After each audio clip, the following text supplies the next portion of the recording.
মানব সভ্যতার শুরুতে মানুষ ছিল প্রকৃতির জন্য অসহায় এক প্রাণী। ভাষা তখনও পুরোপুরি গঠিত হয়নি, নেই কোনো লিপি, নেই লিখিত ইতিহাস।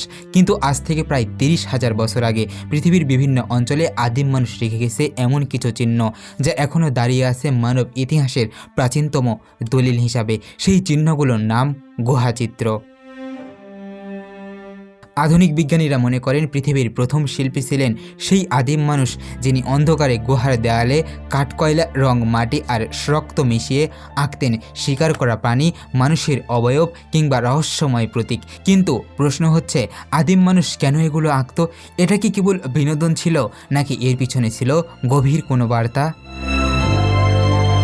বিশ্বের সবচেয়ে বিখ্যাত গুহাচিত্রের একটি পাওয়া গেছে ফ্রান্সের লেক্সকো ক্যাবে। এখানে হাজার হাজার বছর আগে মানুষ অদ্ভুত নির্ভুলতায় এঁকেছিল চিত্রবহুল দৃশ্য। পাশাপাশি ইন্দোনেশিয়ার সুলাওয়েসি কেভ আর্ট অঞ্চলে পাওয়া গেছে আরও প্রাচীন চিত্র, যার বয়স 45,000 বছর। এগুলো দেখে বিশেষজ্ঞরা আজও অবাক। বিজ্ঞানীদের মতে গুহাচিত্র ছিল না কেবল শিল্প, বরং এগুলো ছিল মানব মনের বিবর্তনের প্রথম চিত্র।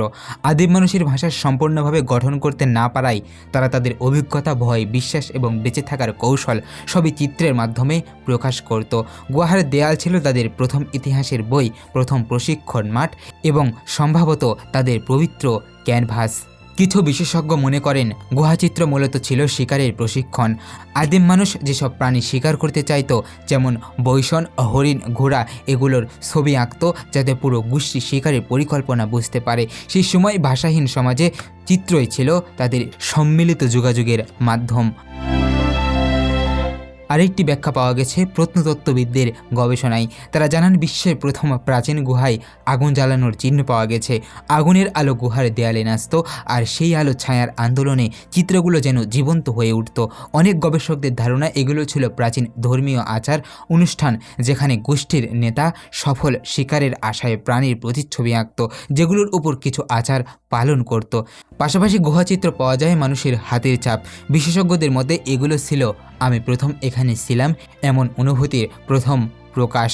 আদিম মানুষ নিজেকে পৃথিবীর অংশ হিসাবে চিহ্নিত করতে চেয়েছিলেন, ঠিক যেমন আধুনিক মানুষ ছবি তোলে, স্মৃতি ধরে রাখে। আদিম মানুষ গুহার দেয়ালে হাতের ছাপ রেখে গেছে তাদের অস্তিত্বের সাক্ষ্য হিসাবে। আদিম মানুষের জীবন ছিল কঠিন বাস্তবতার সাথে লড়াই। বন্য প্রাণী, ঠান্ডা আবহাওয়া, ক্ষুধা, রোগ সব কিছুর বিরুদ্ধে বাঁচে তারা, গড়ে তোলে শক্তিশালী সামাজিক বন্ধন।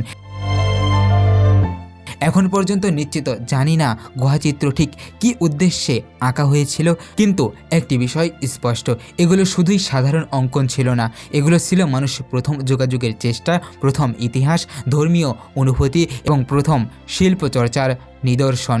গুহার দেয়ালে আঁকা সেই ছবিগুলো প্রমাণ করে মানুষের গল্প বলার ক্ষমতা, মানুষের কল্পনা, মানুষের শিল্প বুদ্ধি এগুলো জন্ম নিয়েছিল তখনই, যখন সভ্যতার আলো ছিলই না পৃথিবীতে।